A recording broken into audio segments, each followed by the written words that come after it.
25 December 2025 Bangladesh ইতিহাসে এই দিনটি স্মরণীয় দিন হয়ে থাকবে। এ এক ঐতিহাসিক দিন বাংলাদেশের বিএনপির জন্য। বিএনপির নেতা জনাব তারেক রহমান এই দিনটিতে বাংলাদেশে প্রত্যাবর্তন করেছেন।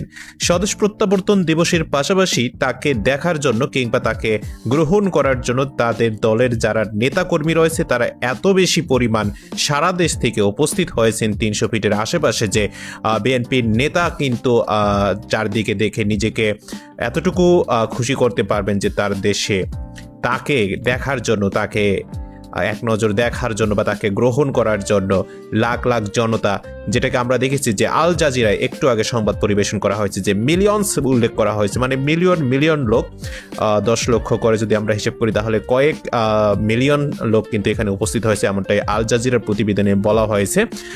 সো ফাইনালি জনাব তারেক রহমানের জন্য এই দিনটা ঐতিহাসিক, বিএনপির নেতাকর্মীদের জন্য এই দিনটা ঐতিহাসিক।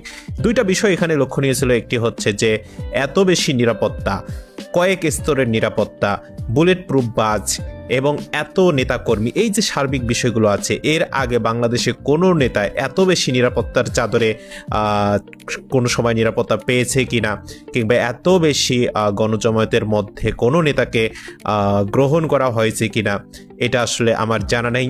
তবে আমার কাছে আমার যতটুকু জানা মতে যে এই প্রথম বাংলাদেশে এটা একটা বড় ইতিহাস হয়ে থাকবে, বড় একটা নজির হয়ে থাকবে যে বাংলাদেশের রাজধানীতে এই মুহূর্তে লাখ লাখ মানুষের জনসমুদ্রে ভরে গেছে। 300 ফিট তো আছেই, পাশাপাশি 300 ফিট থেকে দূর দূরান্ত পর্যন্ত লক্ষ লক্ষ জনতায় ভরে গেছে রাস্তাঘাট।